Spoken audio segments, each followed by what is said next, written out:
এটা ঘটনা।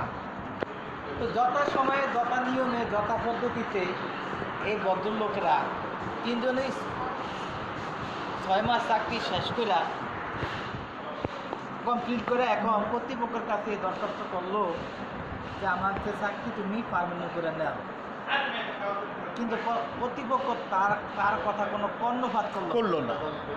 হ্যাঁ, বরং উল্টা ইন দি মিন টাইম তারা পত্রিকায় প্রকাশ করলো যে এমক পদে স্ব পদে চাকরিতে লোক নিয়োগ করা হবে।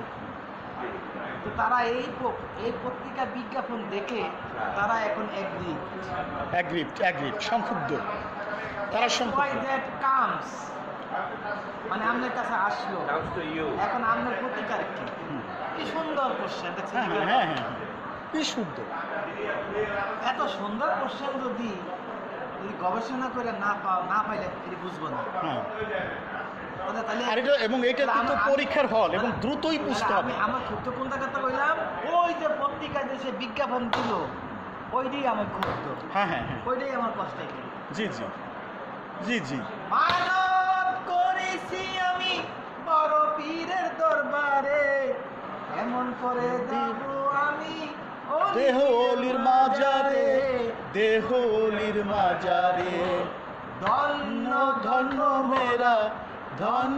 ধন্য মেরা সিলসিলা এলো, দিল্লিতে নিজামুদ্দিন আউলিয়া এলো, দিল্লিতে নিজামুদ্দিন আউলিয়া। তার মানে প্রশ্ন ধরাটাই হলো আসল। যে প্রশ্ন ভালো করে ধরতে পারবে সে হাইকোর্ট পারমিশন পরীক্ষার মানে অ্যান্সার পেপারের উত্তরগুলো ভালো করে লিখে দিয়ে আসতে পারবে। একদম ঠিক আছে, একদম। প্রশ্ন ধরাটাই হলো মেইন।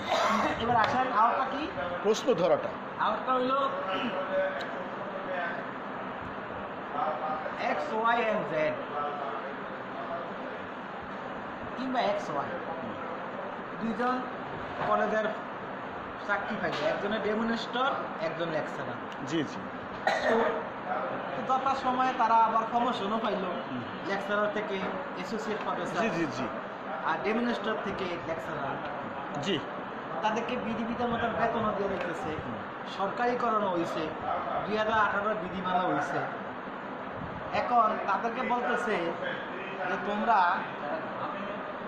বেতন ঠিকই পাইবা, কিন্তু তোমাদের পোস্ট দেওয়া হইব লেকচারার, পোস্ট দেওয়া হইব তোমাকে ডেমনস্ট্রেটর।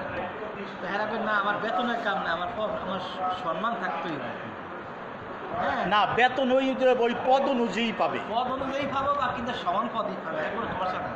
কিন্তু তুমি আমার লেকচারার থেকে যে ডেমনস্ট্রেটর বানিয়ে দিচ্ছ, এখানে আমি খুব। আর এটা রিট মামলা হবে, এটা রিট মামলা মুসাবেদা করতে হবে। তার মানে পরীক্ষার হলে প্রশ্ন বোঝাটা খুব জরুরি বিষয়, এবং প্রশ্নটা বুঝতে হবে না সর্বোচ্চ 5 মিনিট।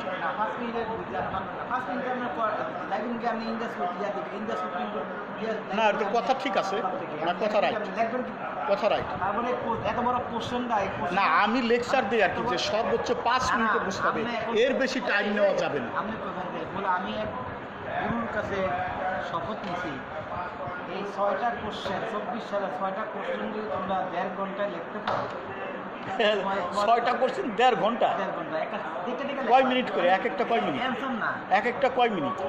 আরে অ্যানসার না, প্রশ্নটাই দেখে লিখো। কোশ্চেনটা 1.5 ঘন্টা যদি লিখতে পারো, 1.5 ঘন্টা খালি প্রশ্নটা দেখে কোশ্চেনটা তুমি 1.5 ঘন্টা লিখতে পারো, তুমি 10,000 টাকা পুরস্কার পাইবা। 24 সালে 6টা কোশ্চেন যা আছে এককালে এন তো শুরু এনও শেষ, কিন্তু সেটা কি অসম্ভব?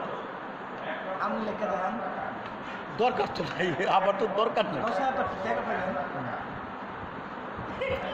আমার তো দরকার নেই। দরকার আমার না, এখন এটা পরীক্ষার্থীর উপকার। এই জন্য পরীক্ষাতে উপকার হবে। কি উপকার? উপকার হলো আপনি একটা কোশ্চেনের 12 আনি লেখা, কিন্তু ওই যে টেক্সটে লিখতে হয়।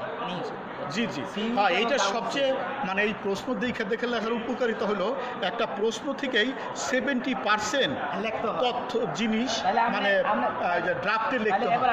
প্রশ্নের 75% জিনিস কিন্তু ড্রাফটে লিখতে হয়, রিটার পুরাটা লিখতে হয়। রাইট, কিছুটা ভাইলেশন, কিছুটা ফেক। রাইট। তাহলে এই টেক্সট প্রশ্নের 75%ই কিন্তু ড্রাফটে লিখতে হয়, যেটা আমরা বারবার বলতেছি।